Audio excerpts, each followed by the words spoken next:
Hey everybody, welcome back to Premium Picks. Today we are going to break down and give you our favorite spots for UFC Fight Night Robert Whittaker versus the newly made matchup against Ikram Aliskerov. It was supposed to be Hamzat Chimaev. We got a new matchup. We have a lot of dropped out fights, but you know what? For a fight night, it's a wicked card. Before we get into this card, we just want to quickly apologize for not dropping last card. A-Train, our buddy over here, had some health issues. He was in and out of the hospital. We're not going to get into it too much, but he's back. He's getting better. We're all good, and we're looking to move forward and keep doing what we're doing.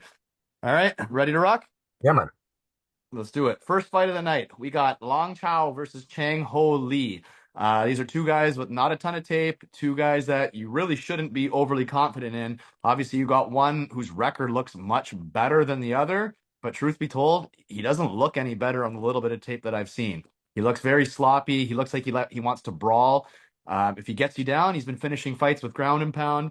And then you got Long Chao, who appears to be a little bit more well-rounded. He appears to use his wrestling a little bit more. For me, there's just no way I can bet on this fight. The odds are close for a reason. I'm almost leaning the dog, but the dog odds aren't good enough to tempt me. I think this fight's going to kind of look like whoever gets top position will be the one who wins. I don't think it's going to be a quick one. I think it's going to be a sloppy drug out fight where again, battle for top position, and it's just not a fight I'm confident in here. What do you think? Long Zhao, like he looks like a brawler for real, and he doesn't give up. But I don't know too much about these guys. The road to I think it's the road to the UFC final or something like that. Chang Ho Lee, the underdog here. He looks to be like the grappler of the two, but he can get out grappled, so it's kind of weird, right? So, but at the same time, Long Zhao looks like he can be taken down. So. I mean, I lean dog, but like you said, this is a low level fight that I you don't really know too much about the guys. I do think Long can get taken down. I do think Chang Ho Lee can do business from on top, but like if it was like plus 200, I might figure like a bet might be out there on a grappler versus a striker, but I don't know. The odds are too tight. All right, moving on, we got Magomed Gaziazulov versus Brenson Ribeiro. Obviously, one is undefeated. Again, this is another one where you look at the records and you say, "Oh, this should be a landslide." But Magomed really hasn't fought anyone at all. It's hard to find the tape on these matchups. It's hard to know who the hell these guys he's fighting even are.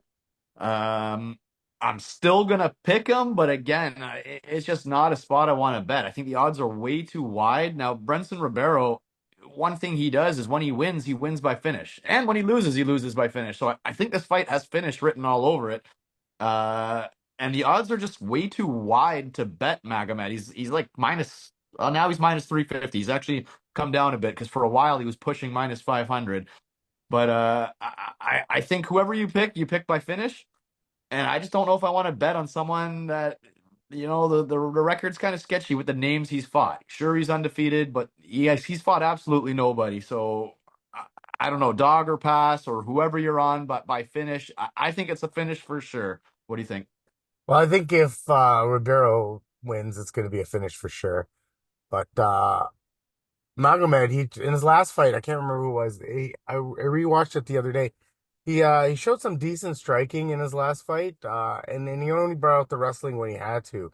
So, he seems like the more well-rounded guy, and it seems like if Brenson's gonna win, it's gonna be some sort of punch or who did he fight? He fought that Chinese guy the last time in like a brawl. Yeah, gang. On the yeah, the one I watched over at your house.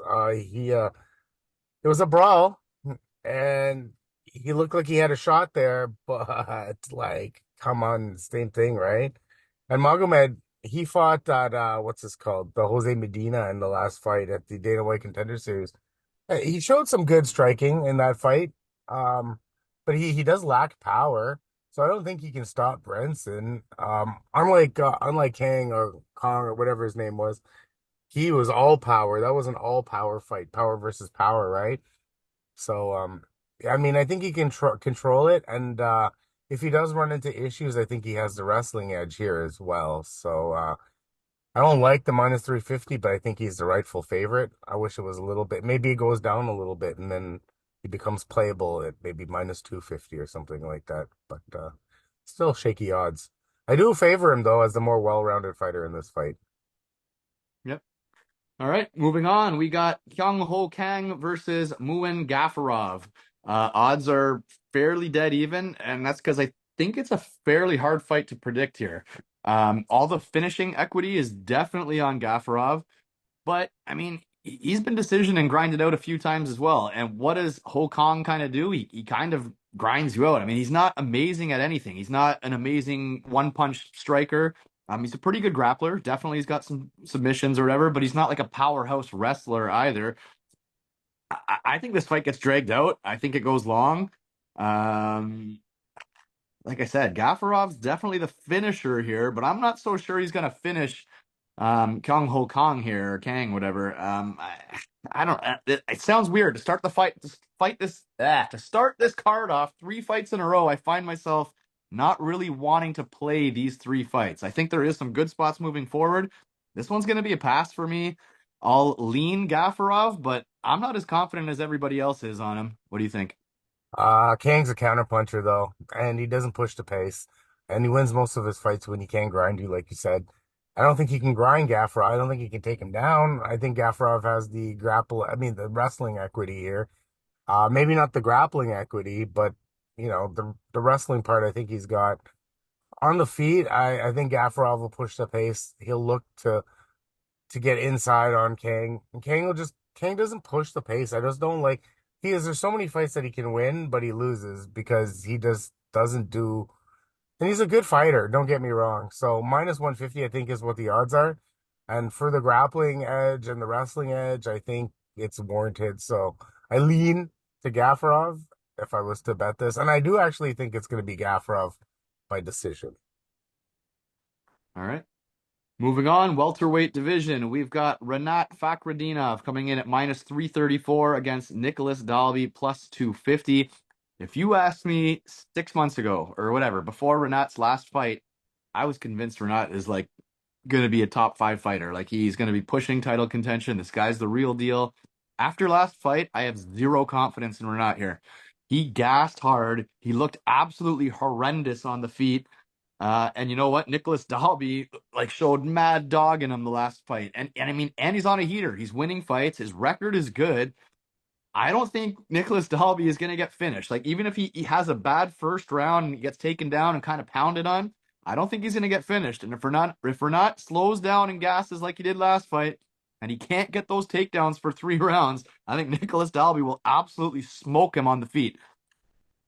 Honestly, like strictly because of last fight, and I know you can't always judge someone off of cardio from one fight. I'm gonna stab the dog here. I don't care. I'm gonna roll with Nicholas Dalby, and I'm gonna say Renat struggles in the second and third round. After a good first round, he's gonna fade, and I'm gonna say Nicholas Dalby gets this done. I know it sounds insane. I was huge on Renat, but I don't know. I don't like fighters who fade like that. I'm gonna stab the dog here. What do you think? Well, that was the first time that you saw Renault ever like lose his gas tank in such a manner. So those fights with Brian Battle and the ones before that, he looked very good all the way through, right?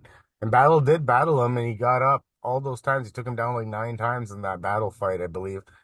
So it's not like he really gassed out his heart. This last fight, I mean, Dos Santos does that to people, right?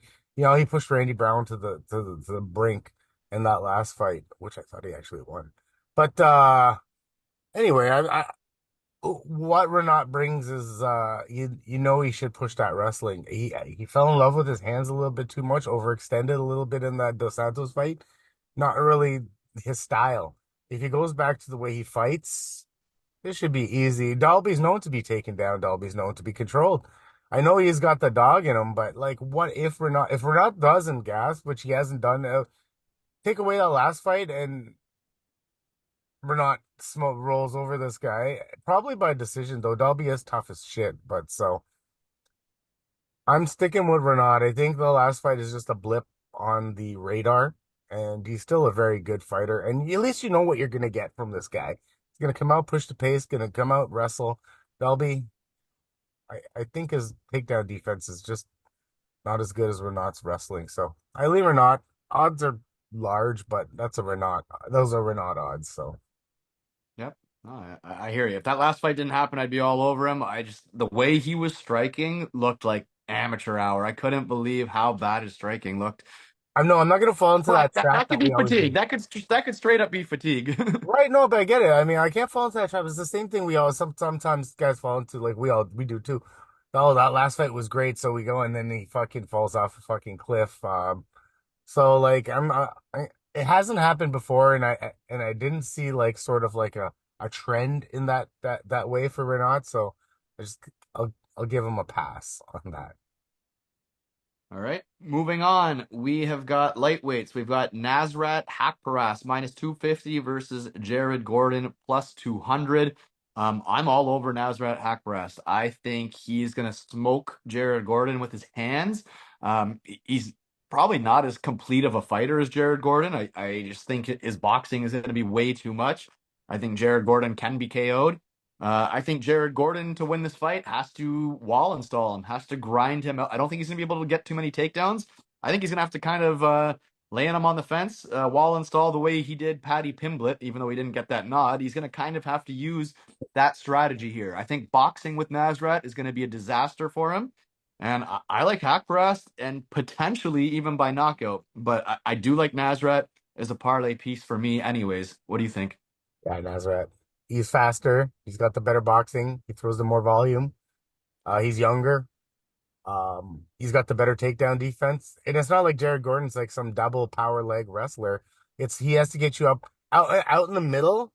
He's not that good, right? Like right in the middle of the cage. Like he's got to get you up against the wall and then like work that takedown, right? Some sort of trip by luck, whatever.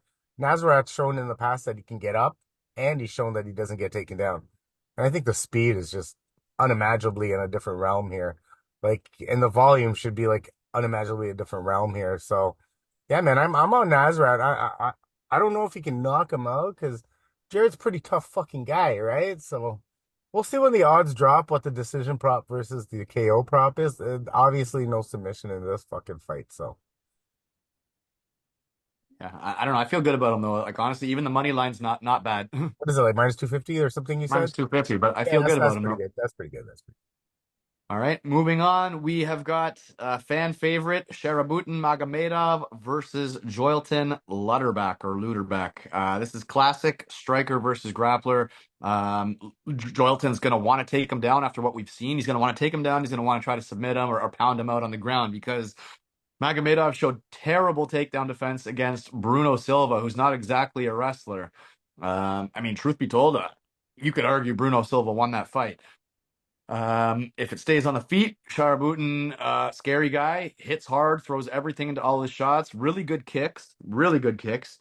But you know what? Like we haven't seen him do anything in the UFC yet. So this is a fight I'm not confident in, to be honest. Like if Joelton is a smart guy and uses those takedowns, he's gonna play spoiler here.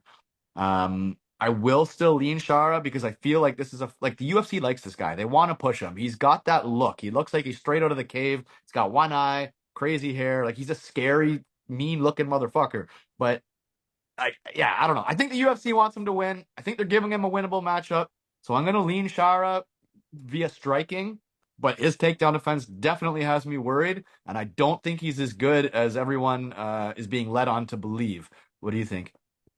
Well, Lutterbach has been fighting in Brave for like a little bit here, and he's looked pretty decent. But if you look at the same thing in the PFL, then it's like he he was Rauschman Fio like outstruck with him, and then Clay Collard outstruck him too as well. So those are two guys like it's the closest thing to the UFC that you can get, right? You know what I mean?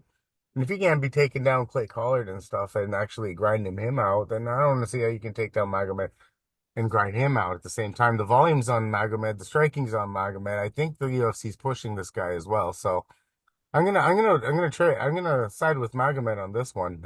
I think until he gets a better matchup where they kind of force him to actually fight against like an actual like top maybe 15 guy, then he'll get pushed. So we'll see. I think this is a layup for him, to be honest with you.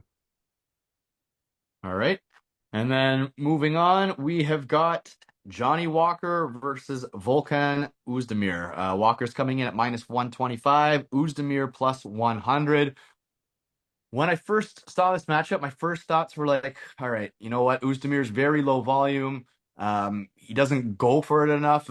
So it's like maybe this is a fight where Walker doesn't get chinned and he can use that length and win this fight. I mean, that's how I first thought about it. Then as I like dove a little bit deeper into the resumes, Volkan Oezdemir is still a fucking very good fighter, man. Like, yes, he doesn't push the pace as much as I'd like. Volume's not necessarily there as much as I like, but I think that's because he's scared to get clocked too. Like I think he's trying to be a little bit more careful.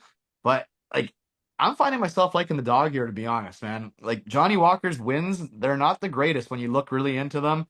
Um, I don't know. When you look a little bit further into these matchups, I think Volkan is the better fighter. I think I don't think he's getting taken down and submitted by Johnny Walker. So if they're going to strike it out, I don't know. Walker hasn't been impressing me that much lately. He's been a little bit more conservative as well. I think he's scared to get chinned. Volkan might be a little bit scared to get chinned. I still favor Volkan's hands. Johnny Walker might have the kicks. Um, I haven't placed anything yet, but I am actually leaning Volkan Oezdemir. I'm just hoping that he grows a little bit more for me. But yeah, I don't know. My initial lean, honestly, is Volkan Oezdemir. What do you think? A fight to call. I mean, volume wise, they're not the both guys aren't the greatest volume. Both of them have shown power. Volkan showed that he still has a little bit of dog in him against Buscan, the other Guska, the Anthony Smith lookalike. He beat him up, right? So, and Johnny Walker, he's always good as a dog, but like as a favorite, he's not the greatest. And I mean, this it's so like cut or dry to see which version of Johnny is going to show up, right? Like, is a volume version of Johnny going to show up for that same guy that fought Thiago Santos, right? So, like, I don't know, man. So this is a tough fight. I do think it goes a little longer than people like. I would like a 1.5 round line. I can see this being dragged out, and people say, "Oh, you can not," but it's just I think they're going to be respectful of each other's power, and if I can get plus money on the over 1.5, I feel like that's my spot in this fight. So it's very hard to call. Like Johnny Walker can knock out Ozdemir, and Ozdemir can knock out Johnny Walker. I don't think Johnny Walker takes him down. I don't think he subs him, and Ozdemir's definitely not subbing Johnny Walker. So, I mean, I can't really call this one. This one's a toughie. I mean, if I had to lean somewhere, I'll lean to the over 1.5. I lean to Ozdemir based on him being the dog in this fight, just because it's so damn close. Yep, I agree with all that. All right, moving on. We have got former Ultimate Fighter winner Kelvin Gastelum back in the welterweight division, and he is coming in at minus 250, coming off a loss to Sean Brady. So that's a big favorite there. And he is coming in against D-Rod, Daniel Rodriguez, coming back at plus 200. Rodriguez is coming off of the knockout loss to Ian Gary, where he looked fucking terrible. But before that, he looked pretty good in all his matchups. He's a long, tall boxer. He's usually pretty durable. He's got good hands usually. I thought Daniel Rodriguez looked great before that Ian Gary fight. He had a few fights where he impressed me. I think Calvin Gastelum in his prime wins this fight all day, every day, just based off the fact he's got the chin, he's got the power, and he used to be able to have the wrestling to take it down if he needed it. I'm not so sure he's going to use any wrestling here, so that scares me a little bit. And then I'm just not sure if he's going to chin Daniel Rodriguez. I mean, he's not going to catch him with a head kick like Ian Gary did. Um, I do lean Calvin Gastelum. Prime for prime, Calvin Gastelum is the better fighter. I just don't love him at minus 250. I will choose Calvin Gastelum. Like, again, the durability, he's got the durability. So he's not going to get knocked out. If you're on Daniel Rodriguez, you're Rodriguez by decision. You might even play, yeah, I don't know. You're Rodriguez by decision or Calvin Gastelum. I'll lean Calvin Gastelum. What do you think?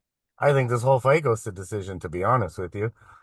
Kelvin just doesn't show the propensity to go right after it to knock out a Daniel Rodriguez. And Daniel Rodriguez, obviously, you just explained it, won't knock out Kelvin Gastelum. I think this is going to be a tit for tat fight. Um, I mean, if Kelvin would use his wrestling when we fucking don't know if he's going to, if he does, he'll make this a lot easier than, but he might not, and then it'll be a lot closer. I still think his hands are better, and I still think his leg kicks are better. I still think his overall volume is better. Not that D-Rod's any like not shit, but like I just think he's in a different tier than Calvin. But if he would use his wrestling, I'd be so happy to lay minus 250 on him if he would use his wrestling. I just don't know, man. I'm leaning Calvin. I think he's the better fighter overall. I think he's the more well-rounded fighter overall.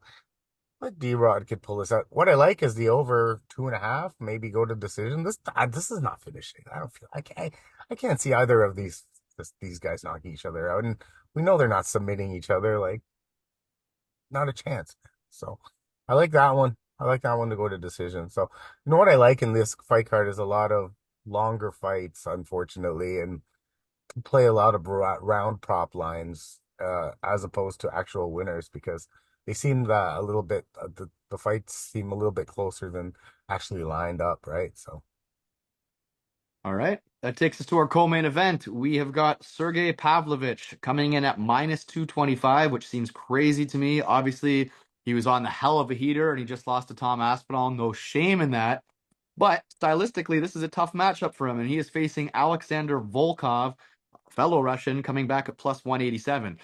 Um, I love Sergey Pavlovich. I like both these guys. This is probably the funnest fight on the card. I mean, they're gonna stand and they're gonna bang it out, and there's no ifs, ands, and buts about it. There's gonna be no submissions. There ain't gonna be a takedown. I'm on Volkov by knockout. I just think the style is gonna be tough for Sergey. I think Volkov's very tall, very rangy, the straighter shots. Obviously, Sergey can put anybody's lights out. But when do you see Volkov knocked out? In the fifth round against Derek Lewis years ago. I just think Sergey's going to have a very tough time finding that very tall chin. I think Volkov's going to pin him right down the pipe, and I think it's going to be a first or second round maximum. Like, I think it's going to be a fairly quick knockout. And Volkov by knockout, you're getting plus 300 if you choose it under 2.5 or something like that. I was looking at it earlier. I am going to be taking Volkov by knockout under 2.5, and I believe I was getting plus 300 on that. And that's how I see it, man. I think Volkov has been fighting at the top forever. I think he's been facing strikers forever. He's a extremely experienced striker. I don't think he's going to get KO'd by one big shot from Sergey. Like I don't think Sergey's going to be able to find it. And I like Sergey Pavlovich, and I totally understand the power and the chance that he has. I just like Volkov in this matchup. What do you think? well, he's the rangier striker that is Volkov, right? You know what I mean? He's going to be able to keep the range. Pavlovich is more of a brawler, and he has to get inside to get to Volkov. So, I mean, if he doesn't hit him, I feel like it's like puncher's chance versus volume and range, right? So that's the way I look at it. If Volkov's able to keep the range, he should be able to win this fight easily. If Pavlovich can hit him, then he'll win, right? So I lean Volkov. Actually, these guys are training partners and buddies, right? So I'm leaning. I know you said knockout, but like I have a sneaky feeling that this is going to decision, bro. Because they're buddies and they're gonna pull on themselves and shit. And like they're not gonna want to knock their fucking buddy out.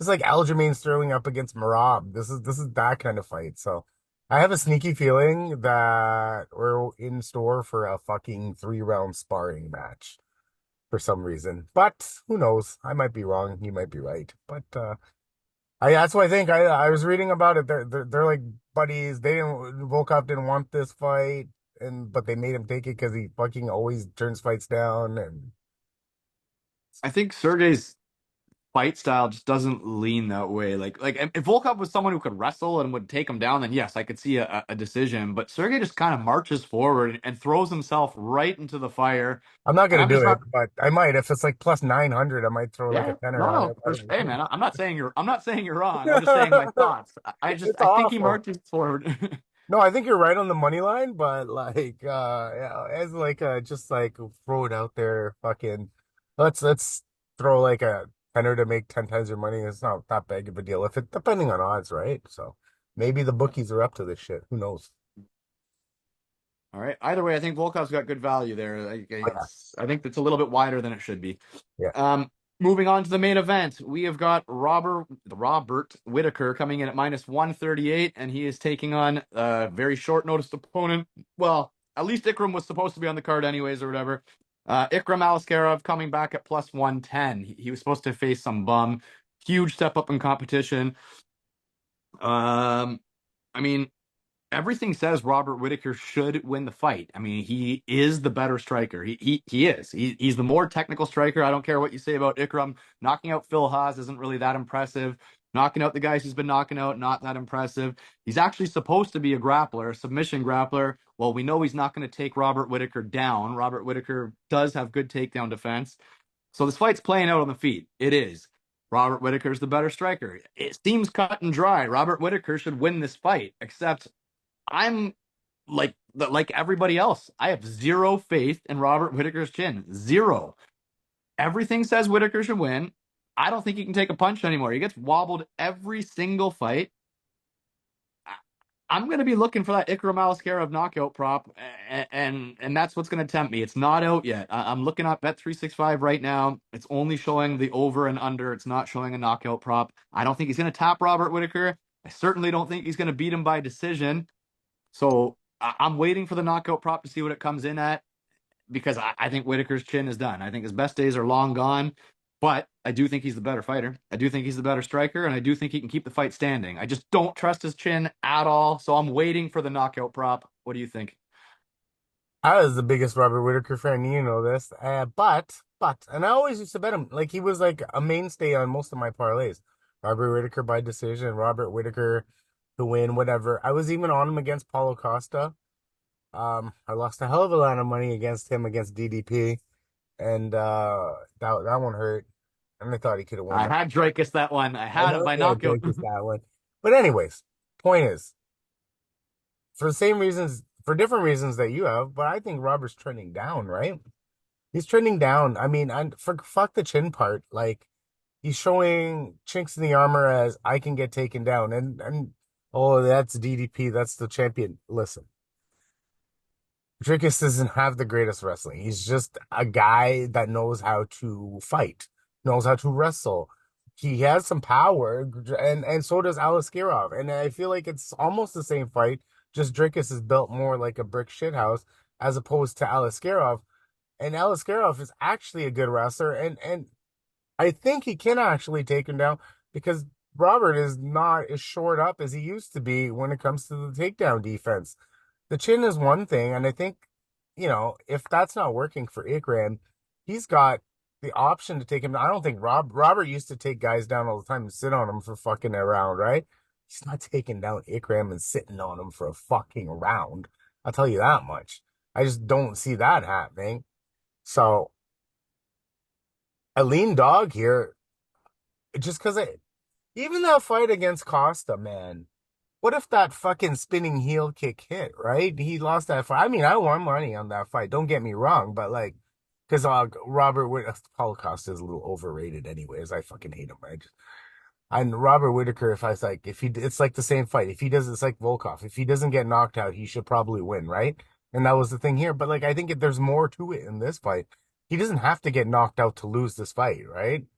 He can lose a grinded decision. He can. I mean, I think the finish comes too, but there's several ways for Ikram to win this fight, and I always take the guy with the more paths to victory. What's Robert's path? Pitter patter him for 5 rounds and win a decision. I think that's it. But Ikram can knock Five him rounds out. too. Yeah, 5 rounds. And Robert has known to kind of gas too, right? We don't know what Ikram looks like after a round, to be honest with you. Let's be honest here, right? You haven't seen so much, so you're going on a little bit. There's some red flags here. Don't drop a whole bunch of money, but if I always go with who has the more paths to victory, right? Ikram's got more paths to victory, and that's how I set my bets, right? So we said it before in the co-main event. Who has the more paths to victory? Volkov has more paths to victory than Sergey Pavlovich, right? So that's how these things work, right? So at least that's how I do things, right? Everybody's a little bit different. Sometimes you have an inkling, but I just think the more paths go to Ikram, and I think he's the value side of this fight here for sure. I'll probably put a small little bet on him. I won't parlay him.